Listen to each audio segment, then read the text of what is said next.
জুলাই আদেশ যেটা 2025 হয়েছে, এটা ভয়েড এব ইনিশিও না, এটা mandatory for all the members of parliament. Number 2, আদালত সংসদে পাঠিয়েছে, তার আগে সংবিধান সংস্কার পরিষদ একটা গঠন করার বিধান জুলাই আদেশে বলা হয়েছে, এবং সংস্কার পরিষদ যেটি 180 দিনের মধ্যে এটা গঠন করার কথা ছিল, এবং সেটাই হলো কনস্টিটিউয়েন্ট অ্যাসেম্বলি। সেটি পারত বেসিক স্ট্রাকচার সহ মৌলিক বিষয়ে ডিল করতে। যে কমিটি আপনারা 12 জনকে নিয়ে করেছেন, সেই কমিটি কখনো বেসিক স্ট্রাকচারের উপর কোনো সংশোধন এখানে আনতে পারবে না।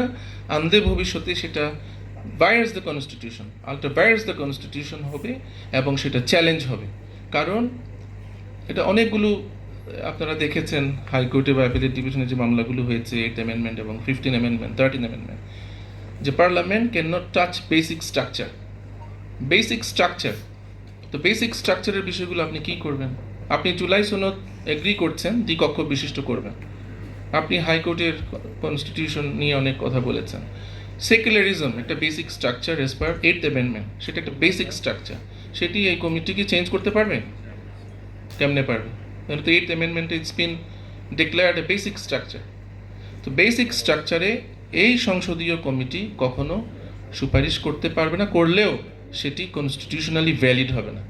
সুতরাং অপোজিশন বা সিভিল সোসাইটি, দেশের যারা গার্ডিয়ান, তারা যে বলেছেন যে জুলাই সনদের আলোকে জুলাই আদেশ হয়েছে, সেই আলোকে গণভোট হয়েছে, সেই আলোকে নির্বাচন হয়েছে, সেভাবে পার্লামেন্ট গঠিত হয়েছে, আপনাদের উচিত ছিল ওই শপথটা গ্রহণ করা এবং সংবিধান সংস্কার পরিষদ গঠন করা। সংবিধান সংস্কার পরিষদ গঠন করলে এই সমস্ত আইনি অপব্যাখ্যা আর আসতো না। তো এটি আমরা বলতে চাই একান্ত একাডেমিক এবং কনস্টিটিউশনাল প্র্যাকটিস থেকে, যে যখনই আপনি বেসিক স্ট্রাকচারকে টাচ করে এখানে সংশোধনী আনবেন, সেগুলো টিকবে না। যেমনিভাবে 5th অ্যামেন্ডমেন্ট, অন্যান্য অ্যামেন্ডমেন্টগুলো 13th অ্যামেন্ডমেন্ট টেকেন। তো এটাই ওয়াইজ হবে, অনতিবিলম্বে সংবিধান সংস্কার পরিষদ গঠন করে এ সমস্ত সংসদীয় কমিটি বিলুপ্ত করা উচিত। সংবিধান কেন আবার কমিটি করেছেন? সংবিধান সংস্কার পরিষদ যারা 300 মেম্বার্স প্লাস ওই আসনগুলো সংরক্ষিত, তারাই হলো কনস্টিটিউশনাল রিফর্মিং বডির মেম্বার।